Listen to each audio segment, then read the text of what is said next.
जादुई कुआं।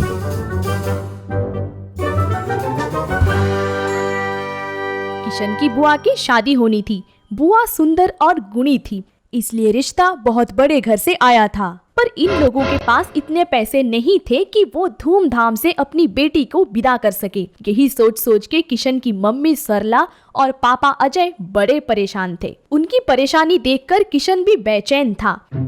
इसी बेचैनी में वो शाम में दोस्तों के साथ खेलने निकल गया, पर आज उसका खेलने में भी मन नहीं लग रहा था। उसको देखकर रवि ने कहा, क्या हुआ किशन, तू क्यों इतना परेशान है? यार मेरी बुआ की शादी है, पर कुछ इंतजाम नहीं हो पा रहा। कैसा इंतजाम? पैसों का और शादी के सामान का। पैसों का तो नहीं पता, पर ऐसे परेशान होने से थोड़ी कुछ होगा।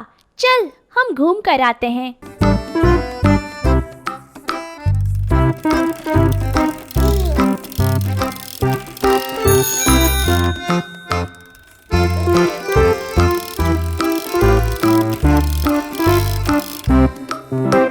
इतना सारा सामान तुम लोग कहाँ से लाए हो?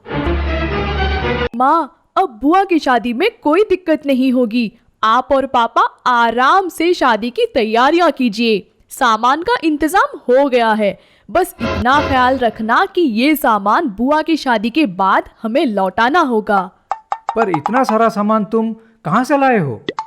वो सब अभी हम आपको नहीं बता सकते, लेकिन इसके अलावा भी और कुछ जरूरत हो तो हमें जरूर बताइएगा।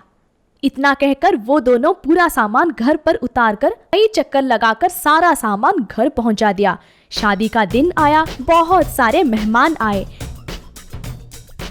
शादी की रौनक देखकर ये लग रहा था कि मानो बड़े अमीर व्यक्ति के यहाँ की व्यवस्था है। हम इसमें से कुछ सामान रख ले क्या? ऐसा करने से हमारी बहुत सारी परेशानियां दूर हो जाएगी। नहीं माँ, हम ऐसा नहीं कर सकते।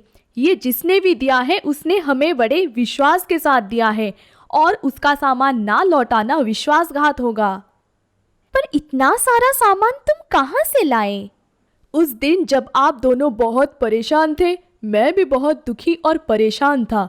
जब मैं खेलने गया तब मेरा मूड ठीक करने के लिए रवि ने मुझे घूमने चलने के लिए बोला।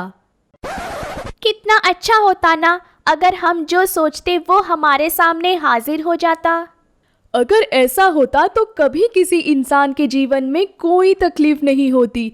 अब मेरे ही यहाँ देख लो, पैसों की इतनी ज्यादा जरूरत है। मुझे तो ऐसा लग रहा कि काश मैं कुछ कर पाता। तभी पीछे कुएं से आवाज आती है, तुम क्या करना चाहते हो? मैं ये कुआं बोल रहा हूँ, जिसकी मुंडेर पर तुम दोनों बैठे हो। सच में ये कुआं बोल सकता है? बोल तो रहा है। अब बताओगे तुम क्या करना चाहते हो? मैं चाहता हूँ कि सारे सामान का इंतजाम कर सकूं, जिससे मेरी बुआ की शादी बड़े आराम से हो जाए। मैं इसमें तुम्हारी मदद कर सकता हूँ। कैसे? ऐसे।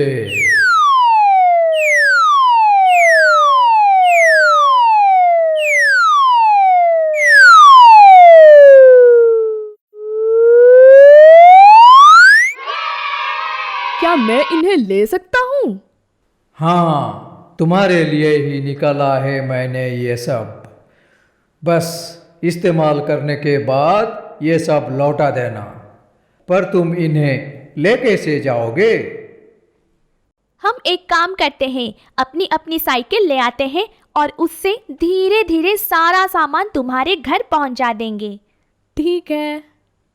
किशन को एक ट्रॉली नजर आती है और वो तरकीब लगाकर उस ट्रॉली को अपने साइकिल से जोड़ देता है, और इस तरह से ये सामान आया। भाई अजय, तुमने तो अपनी बहन की शादी बड़ी धूमधाम से की। क्या तुम मेरी मदद करोगे? कैसी मदद? 3 दिन बाद मेरे छोटे भाई की शादी है। तुमने अपनी बहन की शादी में जो जो सामान इस्तेमाल किया है, क्या 2-3 दिन के लिए तुम मुझे दे दोगे? मैं आपको शाम में बताता हूँ काका। उसने कुएं को सारी बात बताई। किशन, तुम लोगों की भलाई करना चाहते हो तो ठीक है। तुम मेरे सामान को अपने पास रखकर उसका इस्तेमाल दूसरों की भलाई के लिए कर सकते हो, पर ध्यान रहे कभी लालच मत करना। जिस दिन तुम्हारे मन में लालच आया उस दिन वो सारा सामान अपने आप गायब हो जाएगा।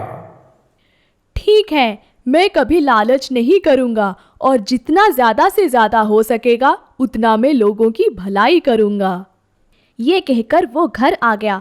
उसने सारा सामान रामू को दे दिया। जब रामू के घर का फंक्शन खत्म हो गया तब रामू आकर सामान लौटा गया और सामान इस्तेमाल करने के बदले वो अपने खेत में उपजे धान की 5 बोरियां भी दे गया। इसी तरह बिना कुछ मांगे किशन लोगों की भलाई करता जा रहा था और उसके बदले में लोग अपनी सहूलियत से जो बन पड़ता था उसे दे जाते थे। इस तरह उनकी जिंदगी बहुत ही सुचारू ढंग से चलने लगी और वो लोग खुशी खुशी अपना जीवन व्यतीत करने लगे।